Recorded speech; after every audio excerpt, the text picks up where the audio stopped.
What's going on, y'all? So listen.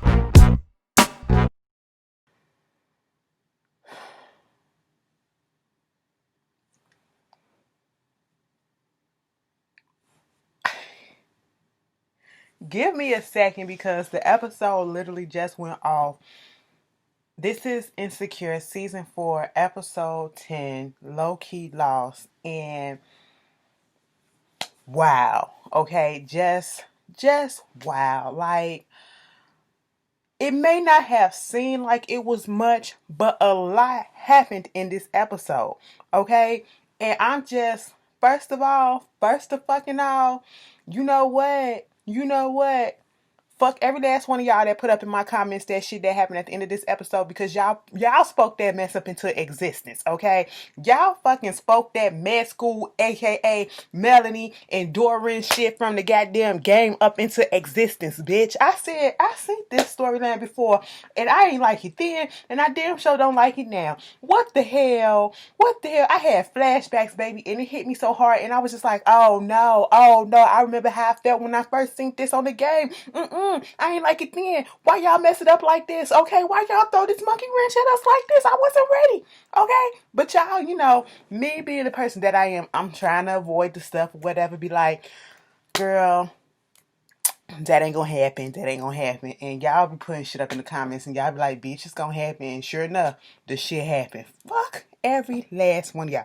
I blame y'all asses, okay? I say that with love, okay? Don't get it confused. But let's start the episode off. This episode was a lot. Because we dealt with multiple shit that we gotta unpack.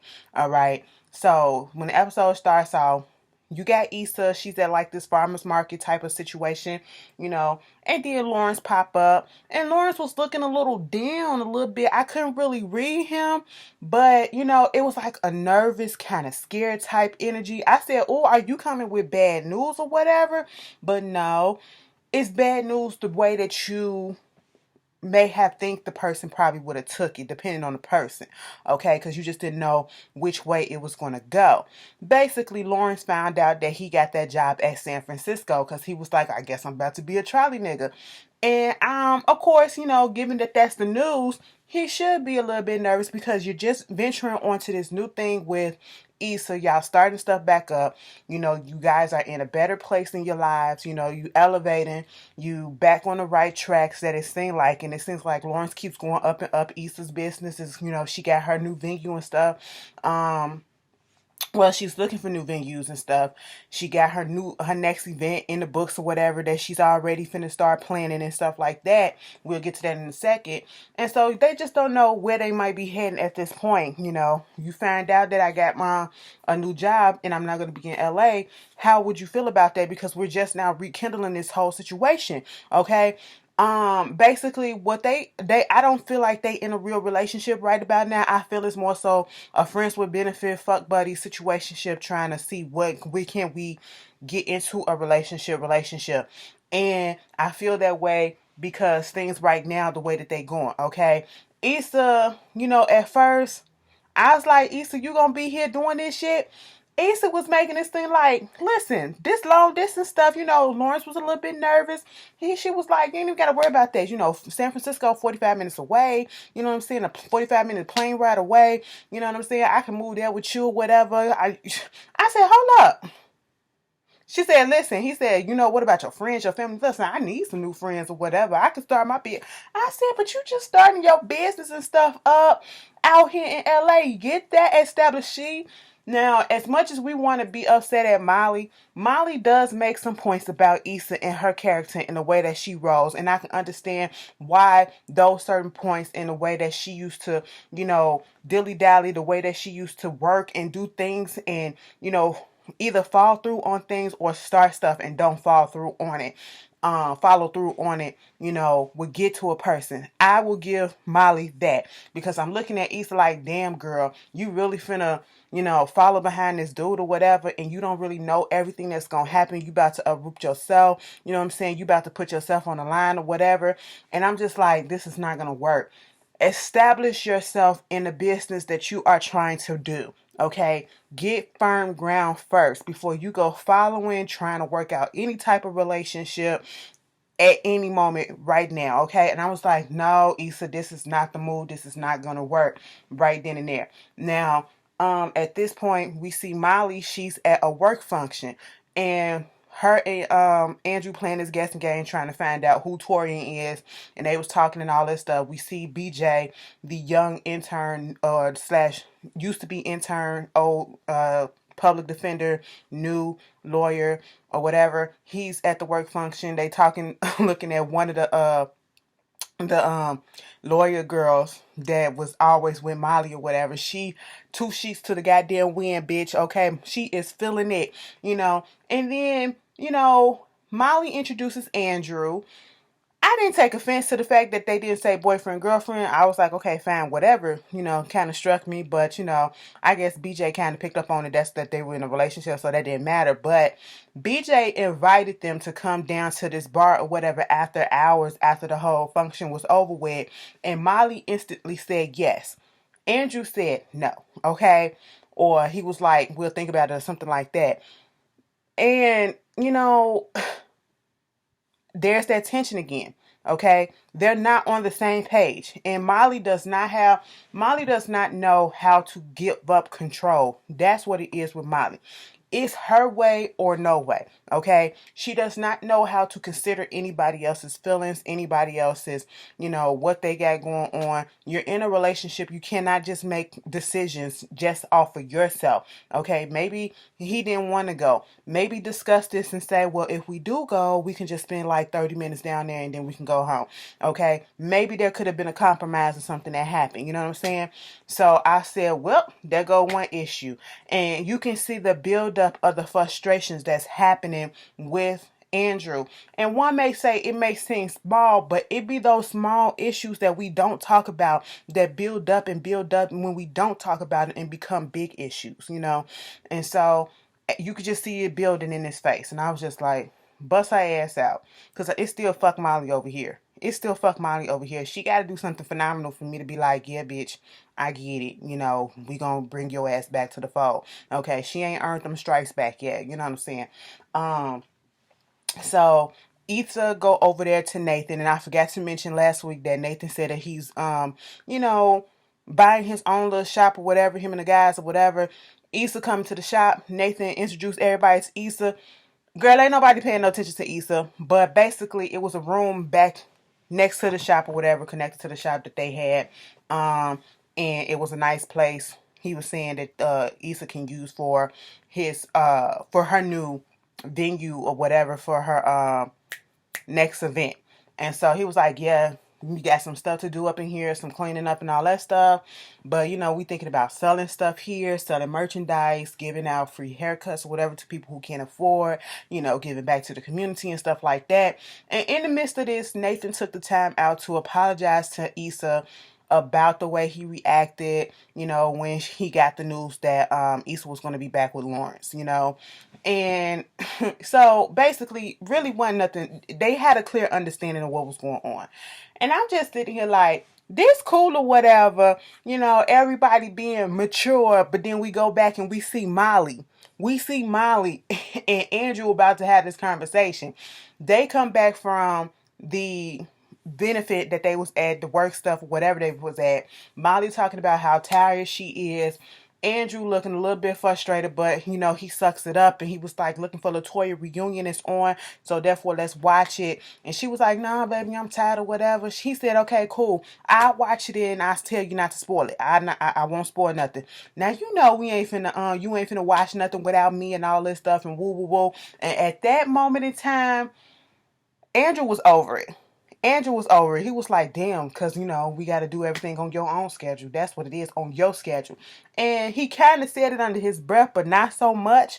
And see, like I said last week, Andrew has been trying to stay neutral with Molly, especially when it comes to this situation with Issa, because I feel as though Andrew really likes Issa, okay?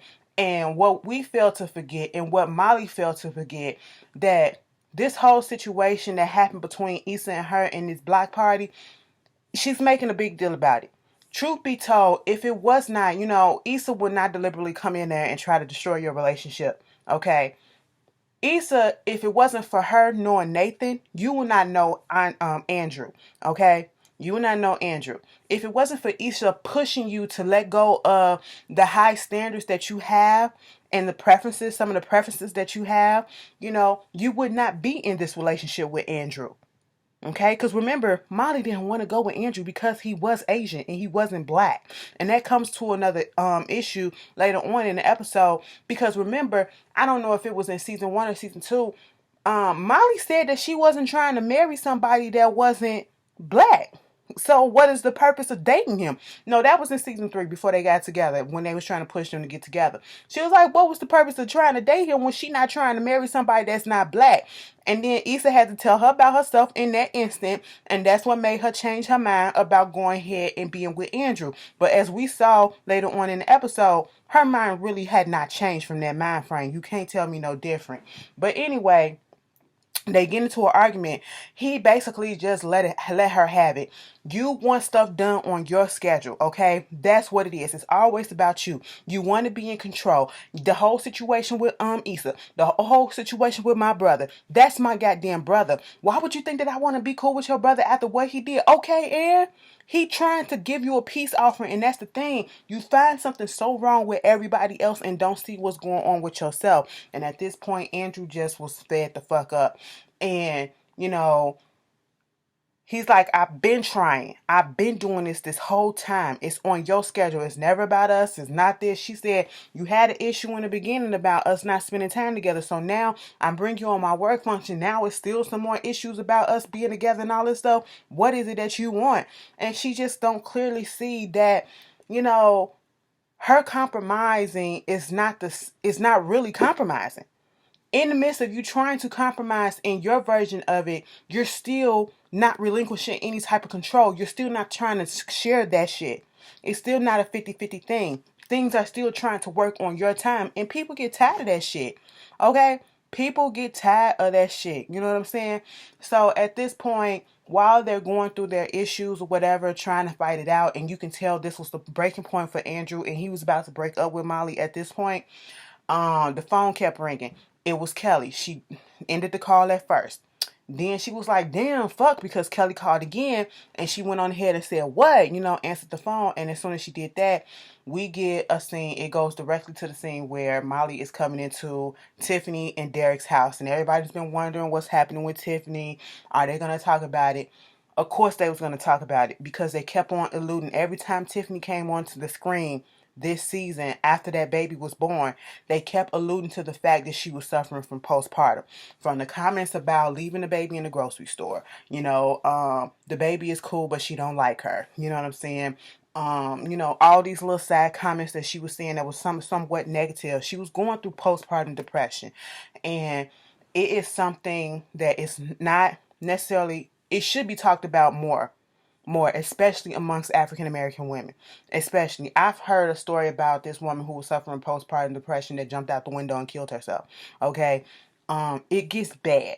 It gets bad, and you have to check on people. Okay, you should check on people, your friends, all the time anyway. But still, once they have babies, your hormones change and all that stuff. And I love the fact that they put this in here, even if it's small, and they didn't really expand on it. They put it in here just to touch on the fact that this is an issue. This is real life. You know what I'm saying?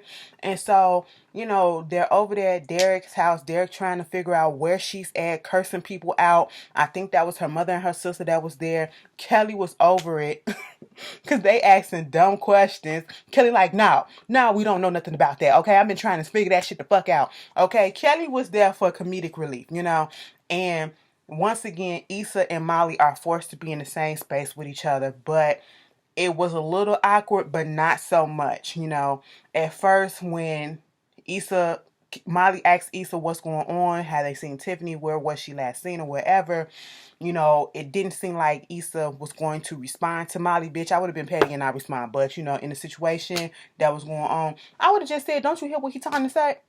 Bitch, obviously she not here. But Issa ain't me, okay? I'm not grown yet. All right, I can admit my faults, okay? But, what ends up happening is she told her what it was, and they found out that she went to probably a movie theater. So they go down to the movie theater, checking all around, and it got to one particular point where Issa and Molly, everybody had split up, and Issa and Molly was the ones that were still there together. And they was like, we can check the popcorn stands, the concession stands, or whatever. And it's 2 floors. And they was like, should we go together? Issa was like, should we go together? Molly was like, we should go separately. And the look on Issa's face was of disappointment, like, damn, we still can't. Like, Issa's upset. Issa's hurt still about what happened between her and Molly.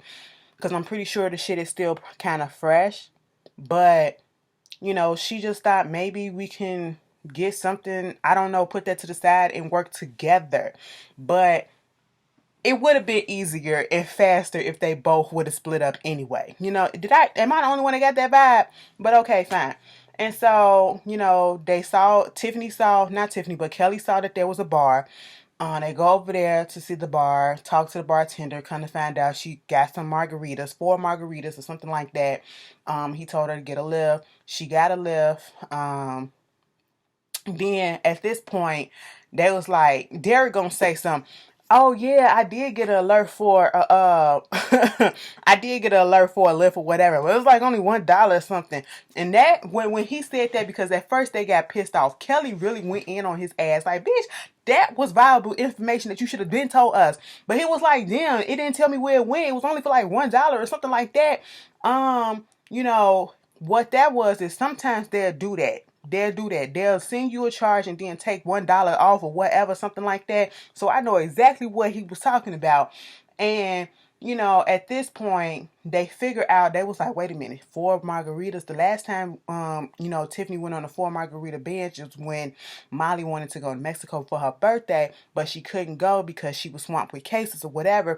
So we went to these 5 different Mexican, restaurants that was the same, but they was in 5 different locations, and we went each day. We got 4 different quesadillas or whatever, even though the party was it was all just for Molly or whatever.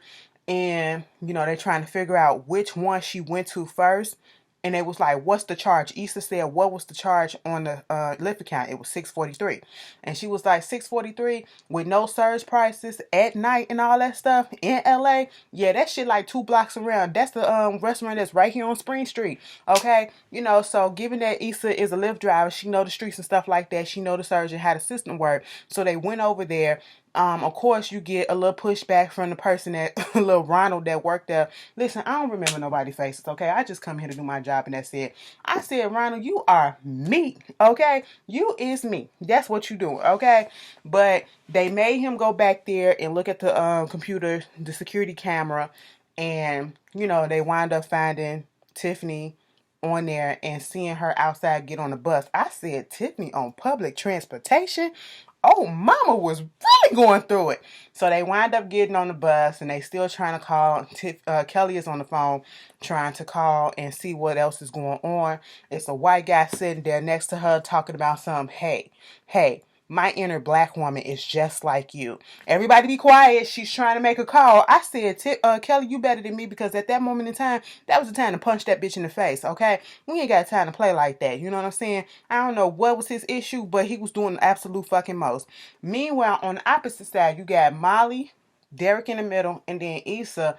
And Derek was just, oh my goodness. That was a real scene, okay? He acted his ass off on there. I gotta give Derek some props, because I was waiting for them tears to come. I said, is he about to cry? Because bitch, Ashley sitting here I'm tearing up, because that man evoked the emotions of somebody who is truly in love with their spouse, truly concerned, and knew things was going on, but thought if they did things this way, if they gave them a little bit more space, and everything could be okay, and they'll be able to figure things out. He was like, I knew she wasn't happy. I just thought, I take more time with the baby, and I let her do this and I let her do that it'll get better. Maybe it's me. Maybe it's my fault. And I'm sitting here like, Derek, it's not your fault. It's not your fault. It's postpartum. Okay, that's what it is. And you had Issa and Molly there comforting him, and then they found out that she was at the Sheridan. The bus that they was on just rolled past the Sheridan, right? So at this point, they go up there to the bus driver talking about some, hey, you need to stop the bus. And then he was like, first of all, I can't hear you if you stepping over this line. So they step back. Kelly like, stop the bus. We need to get off. It's an emergency. I am only supposed to stop at designated bus stops. Okay, she was like, listen, it's about to be a red light right here. Just stop the bus and let us out. He was like, he ain't finna do it. At this point in time, they looked down at the red button to open up the door, and she said, I'm gonna punch this button. He said, I wouldn't do it. What you gonna do? What you gonna do? She pressed that button. Here this fool gonna call the cops that was next over in a couple lanes over.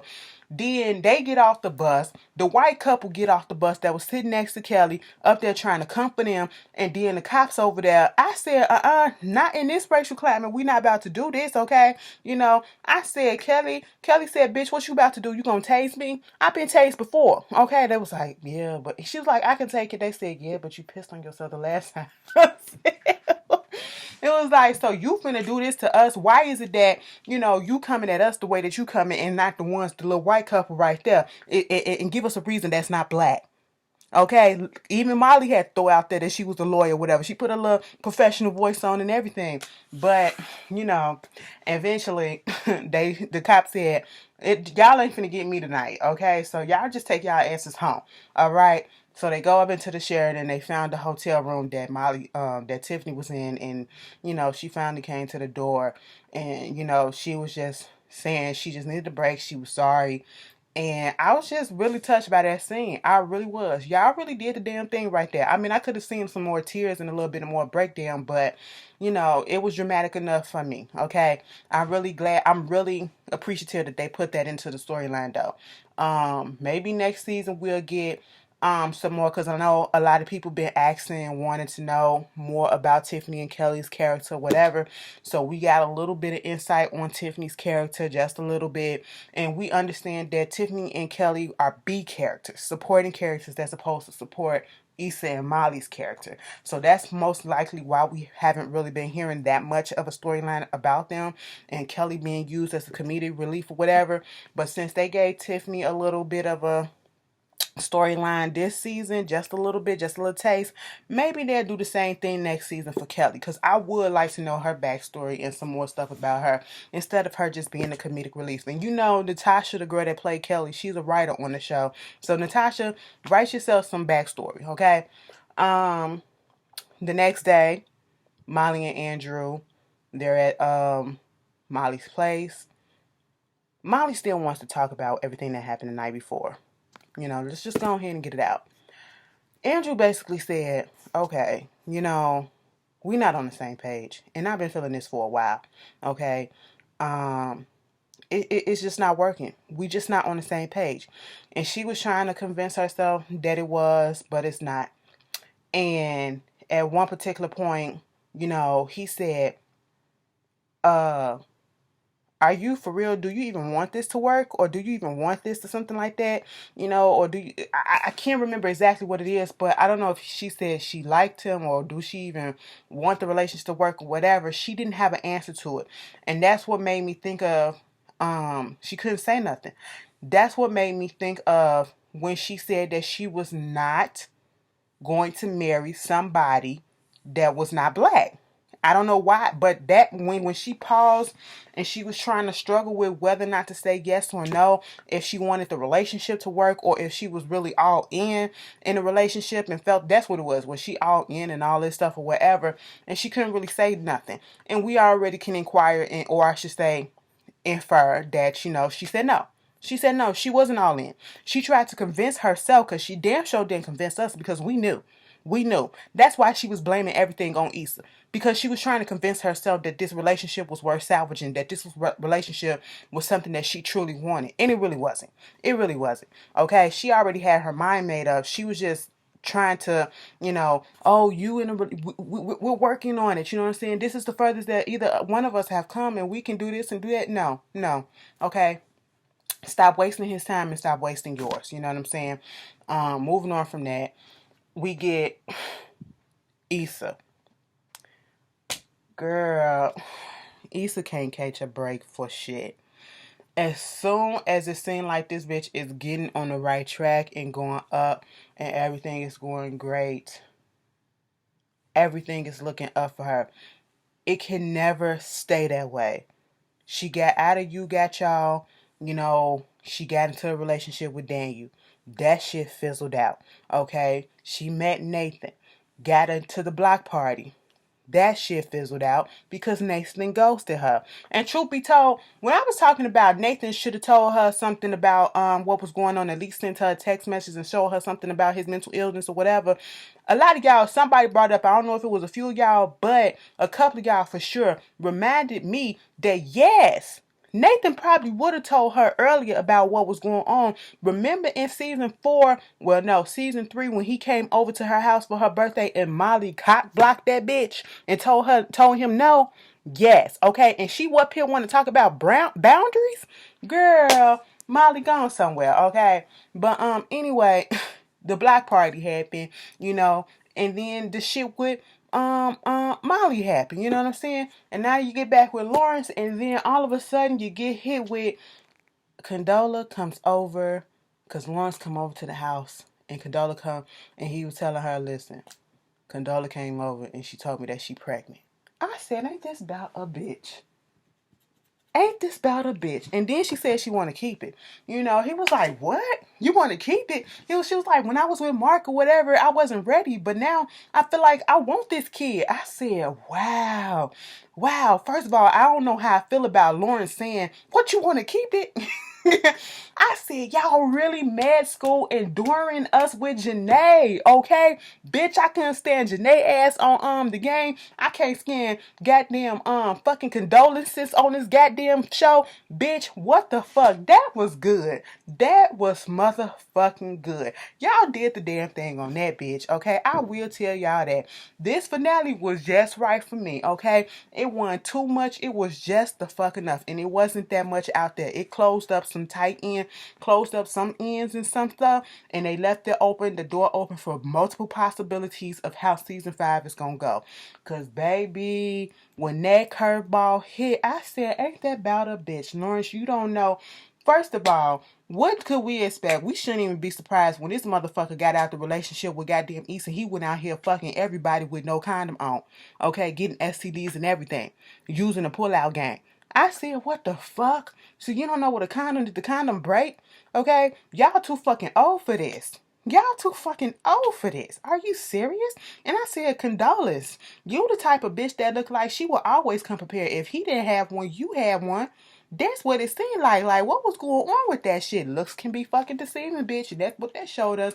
And then at the end of the episode, we see, Issa, she's just like, damn, she don't know what's going on. She don't know what the fuck to do. She just stuck, okay? She hurt, as she should be. He was like, I'm saying, I still want to make this shit work. I said, nigga, you got a whole ass baby with a motherfucking bitch on the side. What? We used to be friends and everything. I'm gonna have to see this bitch. It ain't gonna work. I ain't mature enough for that. It ain't gonna work. That's what Issa was thinking. Because, bitch, that's what I was thinking. And next thing you know, we see Issa coming into a restaurant or whatever. And we see her, hey. And it was like, I'm glad you came. I said, bitch, Molly. I said, oh. So now she learned. She learned a little something because she reached out to Issa. Okay. In this, instant. She reached out to Issa for them to talk. And once again, remember how like season 1 through season 3, the significance of the couch was, when they got rid of the old couch in the apartment. The ending of season 1 when Molly and Issa was crying on the couch. When season 2 she was sleeping on Daniel's couch. And Lawrence got his new couch. And then season 3 when she finally got her couch and she fixed up her apartment at her new place and she was loving her couch and she ended it on the couch. I feel like it's new beginnings and a new cycle. That's what that couch represented. And I feel like they moved the theme over to the Ethiopian restaurant because once again they are in that same Ethiopian restaurant that they started off in season 1, episode 1, when it was Issa's birthday, and she was complaining about her relationship with Lawrence. And then we see her go back to the Ethiopian restaurant later on in this season, and then we see it again with her and Molly having their issues, being together. They're so like-minded that they both wanted Ethiopian food at the same time, even when they were not connecting. And then now they're back at the same Ethiopian restaurant, trying to reconnect and fix their friendship. Right after Issa just got told some fuck shit about Lawrence again. Bitch, a full fucking circle. Girl, I had to go there for this episode. This was the season finale. So you guys tell me how you felt about it. What you didn't like about it. How you felt about the season. I truly feel like last season was cool. But I understood what people were saying, how it just wasn't where they thought it would be. But I feel like this season made up for last season. It really did. It was worth the wait. Okay. They did not disappoint me. Maybe a couple of episodes was a little dull, but and I'm not dull, but a little slow, but they were still good in their own way. And I will say the finale, it did it for me. It did it for me. I couldn't ask for anything else. But you guys tell me how you felt, and I will see y'all later. Peace.